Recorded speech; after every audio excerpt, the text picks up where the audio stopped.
te xam naa ci liste bi sax am na ku ci gars yi ciblé ne xanaa kii mooy jiite haute cour de la justice bi parce que am na fu mu jaaroon ak ñoom xool leen suñu liste yi bu baax a baax. léegi haute cour de la justice parce que instant yi li tax ngay gis ñenn ñi di balballu di tëb di wax xam na ne mënaguñ leen a jàpp ndax seen mbubb bi ñu am te Macky Sall laataa muy dem daa soppi CREI yi ba mënu leen topp en ce moment ci conditions yi pour te dire que ñoom dañoo def seen i mbir ba pare xool naka la ñu koy maquiller encore une fois bërëc mais haute cour de la justice dina taxaw te ñoom ñëpp dinañu wuyu benn par benn kenn du rëcc ca kaw ba ca suuf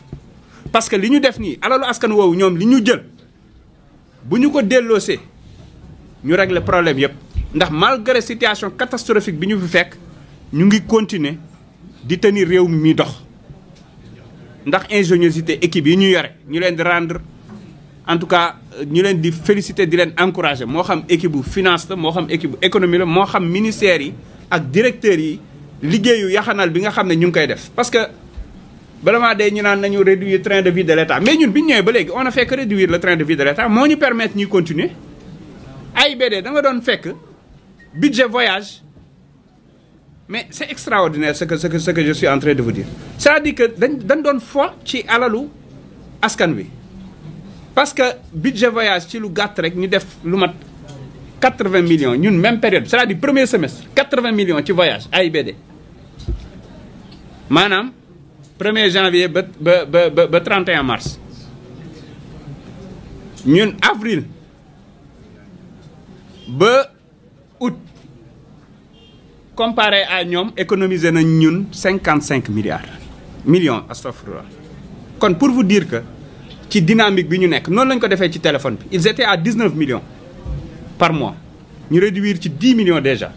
te ça va continuer encore une fois c'est ça les vrais débats ñoom loolu la ñuy bañ moo tax yii ñuy déposer ay recours yeeg yooyu yëpp diversion la te ma wax leen am na si ñoom ñoo xam ne gëm naa ne bëgguñoo dem élection de ñun duñu xalaatuñoo def recours parce que dañoo bëgg ñoom ñëpp ñu boole leen mbër muy nu mu ko doon waxee ah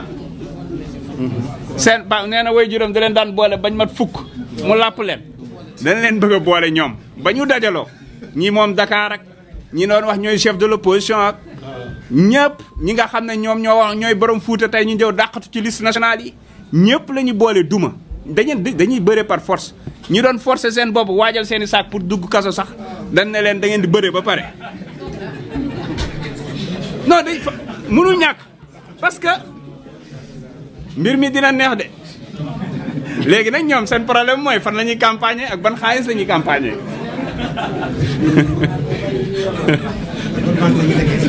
fan la ñuy dugg ñoom lu ñu am ci sécurité lañ ko nar a def fan la ñuy dugg di campagne di ñëw di tànqal nit ñi ak naan dañuy joxe xaalis xalaatuñu ko surveiller leen bu baax de parce que bëgguñ dem élection yii ñi def nii yëpp loolu la kii wax na ko mais feuille A4 bi ñu ne la nañ ko def A6 nga xam ne bii dañ koy xaaj 4 def ci photo bi def ci logo yeeg yooyu xanaa voté du voté rek waroon nañ ko sax mën a def bulletin unique ñenn ne non du ci dal suñu yoon nekk suñu am na ñoo xam ne joxuñ justificatif de dañ ne suñu yoon nekku ci maanaam débrouillez-vous pour trouver 7-8 milliards de plus ñeneen ñi ne non dañ ciy def photo te ñun suñu tête de liste yi xamuñu leen waaye ñoom ñan la Macky Sall xamuñu ko mais problème bi mooy bëgguñu fu ñu dem gis photo Sonko mu leer nañu macha allah mu sell bi su ko defee xam na ne askan yi buñ koy jël duñ ci ànd ak sago te loolu sax mënoon na doon seen atu parce que xam naa am ñoo xam ne bëgg nañ ko boo xam ne au lieu ñu jël ko dugal ko ci enveloppe bi tam ñu jël ko yóbbaale ko pour toog seen